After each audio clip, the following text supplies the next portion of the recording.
Hi,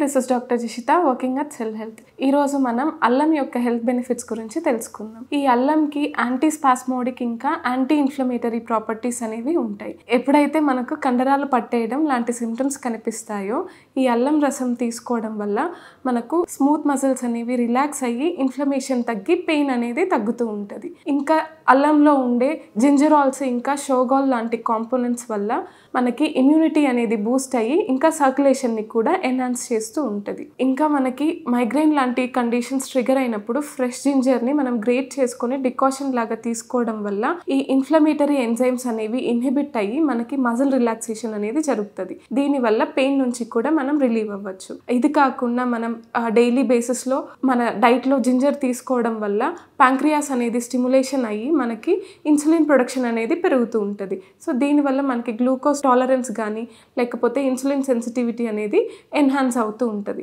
ఇంకా ఈ అల్లంలో ఉండే జింజరాల్ అనే కాంపోనెంట్కి యాంటీ ఇన్ఫ్లమేటరీ ప్రాపర్టీ కూడా ఉంటుంది. దీనివల్ల మనకి ఎప్పుడైనా గ్యాస్ట్రిక్ ప్రాబ్లం కానీ బ్లోటింగ్ కానీ గ్యాస్ట్రిక్ ప్రాబ్లం వల్ల స్టమక్ పెయిన్ కానీ ఇలాంటి కండిషన్స్ వచ్చినప్పుడు అల్లం రసం తీసుకోవడం వల్ల మనకి గ్యాస్ట్రిక్ యాసిడ్ ప్రొడక్షన్ అనేది తగ్గుతూ ఉంటుంది. దీనివల్ల మనకి స్టమక్ పెయిన్ లాంటి సిమ్టమ్స్ నుంచి కూడా మనం రిలీవ్ అవుతూ ఉండొచ్చు. ఇది కాకుండా దీంట్లో ఉండే ఫైటోకెమికల్స్ వల్ల మనకి కొన్ని రకాల క్యాన్సర్స్ ని కూడా రిస్క్ ఫ్యాక్టర్ అనేది లో చేస్తూ ఉంటుంది. ఇంకా మనకి అల్లం అనేది రోజు వాడడం వల్ల ఎలాంటి సైడ్ ఎఫెక్ట్స్ అయినా ఉంటాయా అని అంటే ఎవరైనా కొంతమందిలో మాత్రం మనకి అల్లం తీసుకోవడం వల్ల బ్లోటింగ్ లేదా మోషన్స్ లాంటివి కనిపిస్తూ ఉండొచ్చు. ఇంకా ఎవరు అల్లం అంత ఎక్కువ తీసుకోకూడదు అని అంటే ఎవరికైతే గాల్ బ్లాడర్ లో స్టోన్స్ ఉన్నాయో వాళ్ళు అల్లంని రెగ్యులర్ బేసిస్ లో తీసుకోవడం వల్ల సిమ్టమ్స్ అనేవి ఇంకా ట్రిగర్ అవుతూ ఉంటాయి, ఎక్కువ అవుతూ ఉంటాయి. సో గాల్ బ్లాడర్ స్టోన్స్ ఉన్న వాళ్ళు అల్లం తీసుకోవడం లిమిట్ చేసుకుంటే మంచిది.